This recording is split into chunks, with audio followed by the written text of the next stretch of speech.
While that is absolutely true, the reality, Veer Sanghvi, is if the party implodes. May I just make one yes, point? yes, Mr. Jain, go ahead.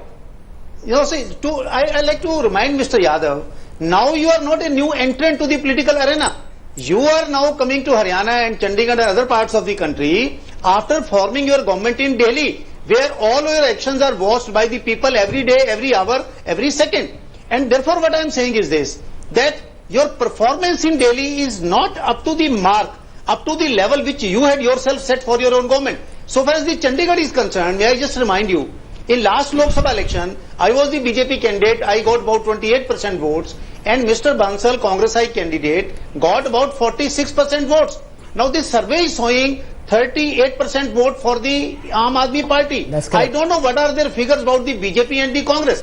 And Chandigarh also primarily goes with the national wave. And therefore, your performance in Delhi will be much, much more important so far as Chandigarh is concerned. Absolutely. I concede that you are very concerned about the figures, especially for Chandigarh, and that's only natural. But we're looking at Chandigarh as one in a national picture. But I want to put that question to Veer Sanghvi. Yeah.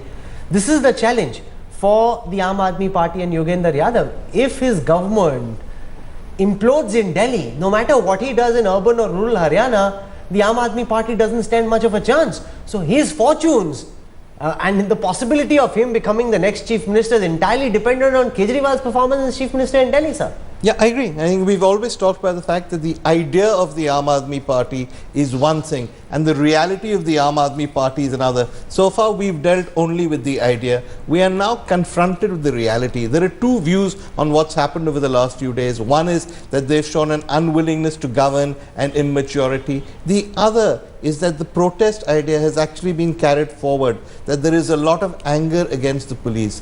There is a sense that if a policeman beats up a poor man, nobody stands up for him. That perhaps Kejriwal and Somnath Bharati, no matter what you and I may say, are standing up against the police. Perhaps there is something in a chief minister who acts like a common man, goes on a dharna. I think that's what Yogen and co are backing on. If they're right, then they're okay in Haryana. But if they're wrong, then they're in for a surprise. But is that not the reality, Dr. Harshvardhan, that the opinion polls done on the Hindi news channels, I'm saying just discount the English news channel just for the time being, the opinion polls done by the Hindi news channel show that there is a massive wave of support for Kejriwal's dharna. You and I might think that this is gimmickry and anarchy, but people, the real Aam Aadmi who's going to go out and vote, they think, hey, here's a chief minister, he's spending a night out in the open under the cold skies, he's my man, I don't like the police. He's saying exactly the same thing, and in that sense, regardless of what you might think about his governance, the Aam Aadmi actually thinks that Kejriwal is his voice, Dr. Harshvardhan. Mr. Rahul, today itself, I have seen and I have heard, and those who interviewed me, they told me the results of an opinion poll by a very, very leading TV channel, whereby they said 80% of Delhi is thoroughly annoyed with the Kejriwal's style of functioning. So what channel do you believe, what figures do you believe? But I think I believe the figures that I overhear people talking. I believe what I gather from the ground, because I have also been a politician who has worked on the ground, who keeps himself stuck to the ground all through the day, and I think people are thoroughly disillusioned with the style of functioning of this government, and they have got disheartened, and everybody is frustrated, whosoever voted for Aam Aadmi Party in the city of Delhi.